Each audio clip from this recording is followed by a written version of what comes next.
Yeah, welcome to the Dojo, baby, man. Have no fear. TyKwonDoe is here, man. Listen, Patreon gang, as I said in the last video, this is going to be a part of a 3-video back-to-back upload.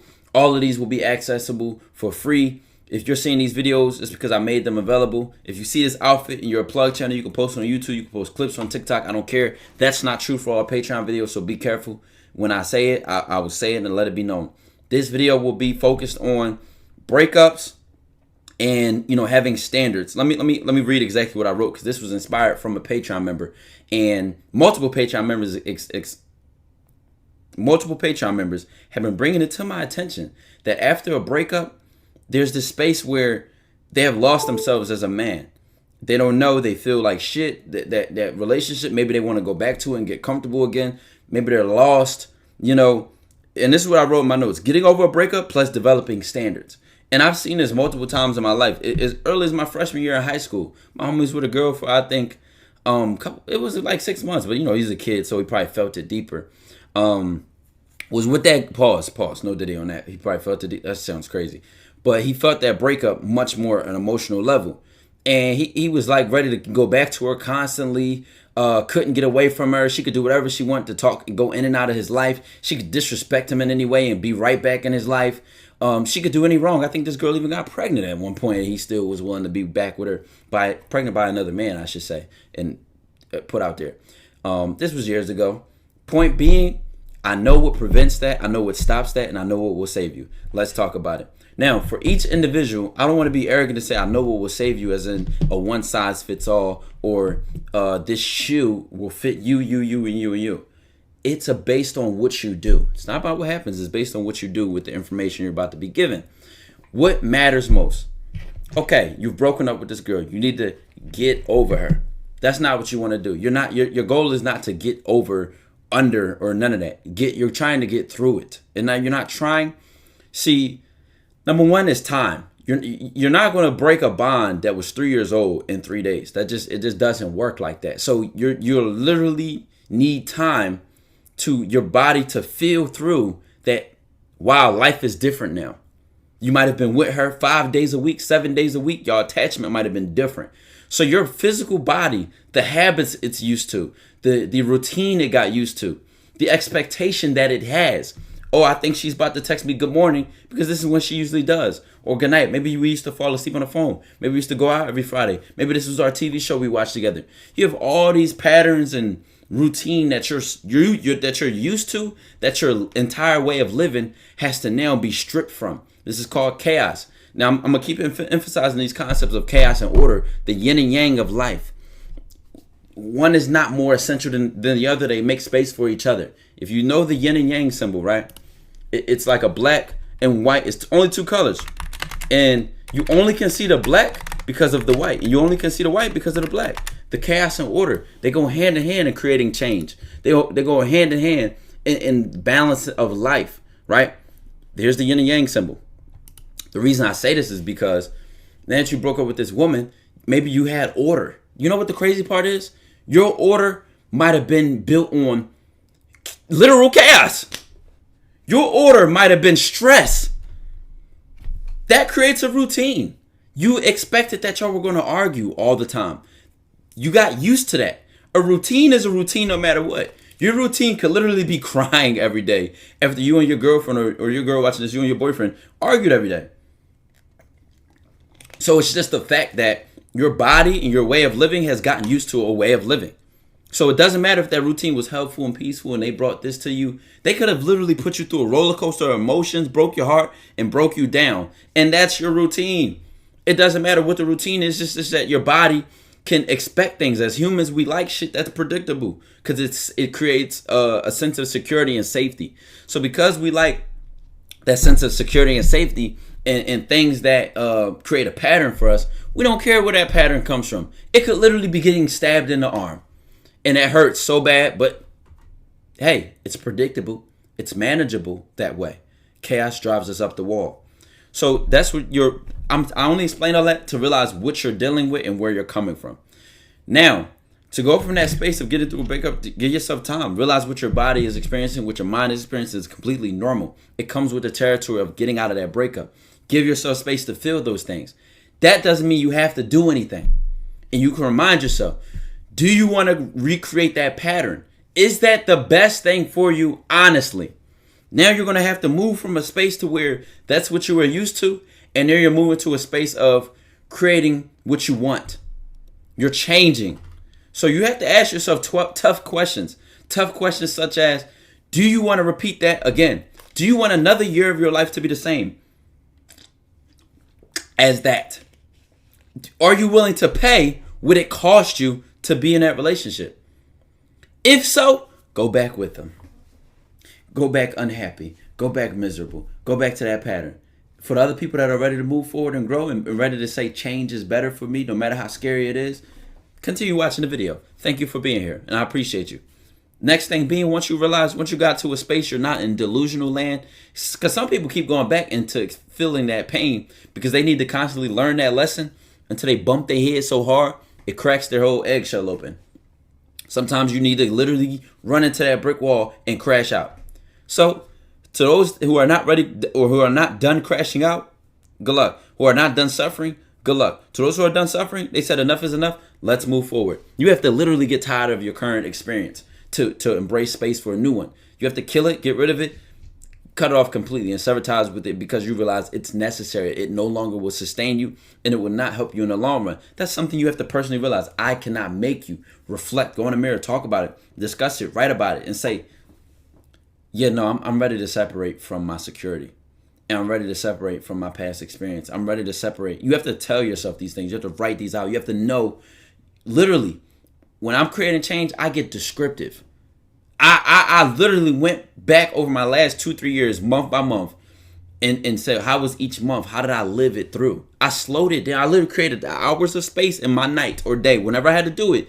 Wrote down how my last 2 years went and came up with 3 principles for myself personally, and I write about it in my book, that I realized need to be implemented or else I'll have another year like my last year. And the reason I'm not having another year like my last year is because I created that change by recognizing the pattern. So that's what you must do. You must recognize what is actually holding you back. What beliefs are you holding on that hold you back?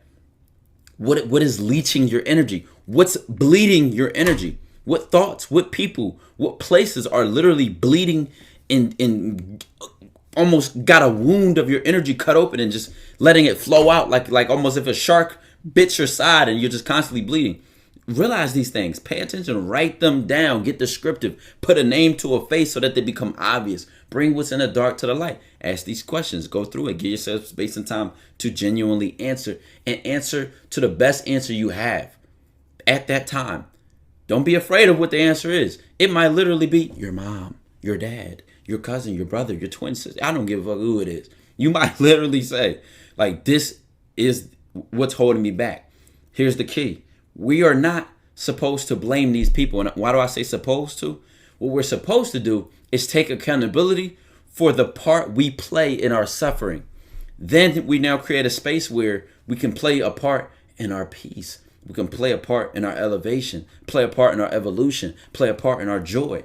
It's our part that we play that we have the only control over. Because what happens to us is going to happen. What happens around us is what is happening around us. What we do is always the place of power that a person who awakens and enlightens gets a hold of and never lets go. That's where your power is. They broke up with you. They cheated on you. They did this. That's what happened to you. Where's your place of power? What are you going to do about it? Never give them access to you again. Be around people that treat you properly. Go around spaces that enlighten you and help you grow. Go around and, open up the door for a new life and walk through that bitch. That's what you have to do. And whatever happens, happens. But you can continue to keep what you're doing consistent. And then this creates a consistent security net of, I'm standing on business. Now, that's through the breakup part. Let's talk about developing standards. This is how you draw the line between what was and what is. What's new, what you are accepting, what you are allowing in your life. There are your principles and there are your standards. Now, developing these standards it's kind of difficult because you don't know what makes you happy. You don't know what will bring you joy, and you don't know what will create a life that you will love to experience. So you literally have to discover these things. You have to try new things. You have to experiment. You have to listen to other people, how they think, how they experience life, and say, let me try that idea out. Let me try that thought out. Let me try that action out. Will going to the gym help me feel better? Let me try it out. You have to fuck around and find out. This is the period of discovery because you literally don't know. So there's an open canvas, a blank canvas, a blank page where you're writing things down. You're doodling. You're like when you're sketching before you draw a picture, you're sketching, you're doodling your life. So when I say develop standards, what the point of the standard is to create a way or a guide, a blueprint for your actions, a blueprint for your thoughts or your beliefs that sustain and maintain happiness. By doing what? By preventing the old patterns. So a standard may be, I don't deal with disrespectful women.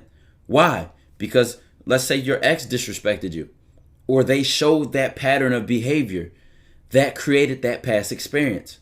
And if you don't want that pattern to come back up, you have to cut it off early, prevent it from happening, to create space for more positive shit.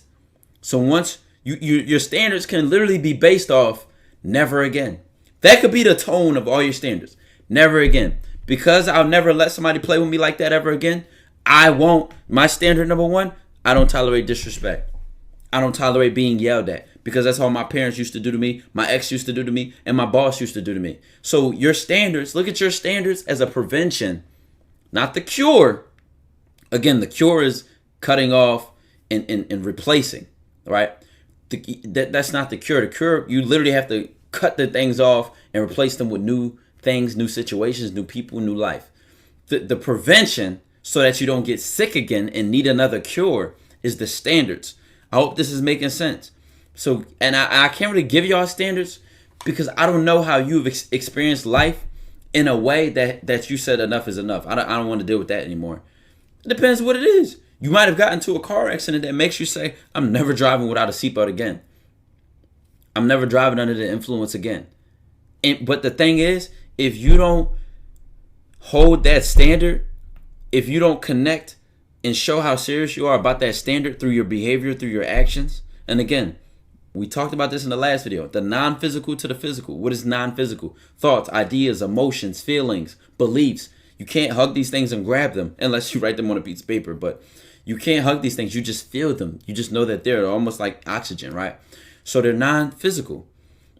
Now, the physical I'm talking about is actions, behaviors, things that you literally can hold, like a phone. The physical world. The physical world is you punch somebody in the face, they feel that pain on their face. You know what I'm saying? That's physical. So all your actions have to connect the non-physical to the physical. What are your ideas and beliefs? My idea and belief is that if I go to the gym, my body will be better. Connect that to the physical world by going to the fucking gym. Always look for the physical way, always look for the physical opportunity to exercise your beliefs, to exercise your thoughts, because you're already doing that right now. What I'm telling you is play your part, take accountability, and change them. Again, people say it's not going to happen overnight. Well, it needs to start tonight. It needs to start today. You need to start. It's almost like you ever see somebody try to chop a tree and they have to keep pulling the saw back and forth, and then the tree eventually chops. Keep pulling that saw, because you're living in a forest full of life of your past experience. You got to chop that whole motherfucking forest down. Get out the forest. Get the chopping. Every action you make is a chop. Look at it as like a brick. You're building a new foundation. Every action you make, everything counts. I've seen a good ass video. Everything counts. Stop saying it doesn't count when you lay down, put your head down. Everything counts. Now, mind you, everything counts, but you can do things for different purposes. So right now, once I finish these 3 videos, do my Patreon DMs, or do whatever I have listed out in a day, and then I go play the game, even though I'm not playing it on stream and making money doing it, it counts because what am I telling myself I'm doing this for? And guess what? I don't just play. Guess what? I'm gonna give you an example. I don't play the game endlessly no more. I set timers when I play the game now because I know I've wasted time playing the game before. So even when I'm playing the game, I'm saying, you know what? I'm giving myself a break. So now this counts as a break. This counts as something I'm rewarding myself with because of all the work I put in. Who knows? Maybe I'll change my reward. And instead of playing the game, I'll go to the gym. Or I'll go for a walk or sit on my back porch. You know, everything counts. Get to that space where you look at yourself and what you're doing at any given moment and say, this counts. Am I stacking my chips? Am I putting my bricks on this building the way I want it to be? Am I going brick, next brick on top of the next brick, and I'm stacking those bricks, and then I'm about to put a piece of hay in the middle of that, and then another brick on top of the hay? Everything counts. Everything counts. I love y'all. I appreciate y'all. Think about those standards. Think about the lessons your life has taught you. Matter of fact, I was going to end it, but I just got hit with something from the non-physical realm, and it told me to give it to y'all. One of the standards I had, or one of the experiences I had that taught me a lesson that changed my life was you can't serve to both masters. You can't please both worlds. And this lesson came because during quarantine is when I bought my first streaming setup, right? And I was also still in school. I was still in college online for a time, taking some serious classes. I'd never failed a class before. Because of trying to stream and because of trying to do those full-time classes, I ended up getting like a D in chemistry or organic chemistry my first time taking it. And if you are pre-med, you know a D is unacceptable. You want the top grades to give yourself the highest performance to go to medical school. I had never gotten a grade this low. My GPA was like a 3.7, 3.6. That's like an A- average. It maybe even higher than that. A B average is a 3.0. I was damn near a 4. This was a killer to my current goals and dreams at that time to try to be a doctor. But I knew I was still streaming. It was that same horrible grade, that failing of that class, that when the summertime came and I had a video that blew up in April, I finished the semester. The semester lasted until May. I finished it. An opportunity came. I had an internship to a medical school for Alzheimer's research. Alzheimer's is a brain disease. I wanted to be a neurosurgeon. This is dealing in the brain. This would have been a perfect resume builder. Knowing me, I would have made relationships at that internship that would have 9 times out of 10 made it more likely for me to get accepted with scholarships. I know how influential I am with my relationships. I had it all mapped out. But streaming had just took off. That clip had just took off. Now, the internship was 5 days a week, Monday through Friday, 8 to 3 if I remember. This was an Ivy League school, by the way. This was something that only 5 people got, and this was a blessing of a lifetime, bro. This was something that I could have said I worked my whole life to have, right? To change my life. It was paid for as well. Noted, it was paid for, and it paid more than content paid me at the time. It paid more than content paid me at the time. This was guaranteed money for a gamble, right? So in this position, right, I said, why not just do both? Go to that Monday through Friday, 8 to 3, come home, get home 4:30, and then stream after that and do what you can. When I did it during quarantine, the lesson I learned, do not serve both masters. Go all in or nothing. I dropped that internship. I went from what I had was like 7,000 subscribers in May to 70,000 by the end of August. That lesson changed my life. And when I've tried to balance school and go back and do both, and my business has suffered, I can't be mad at nobody but myself because I play a part in creating my reality. And there's no need to be mad. It's to see the joy.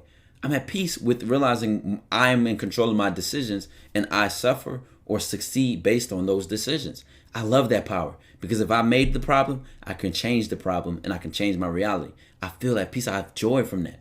I don't just stay stuck in, again, those low vibrations, guilt, shame, apathy, grief. It's like a constant loop somebody go through when they're stuck. Man, why did I do this? Man, I could have did this. Man, if I could go back, I should have did that.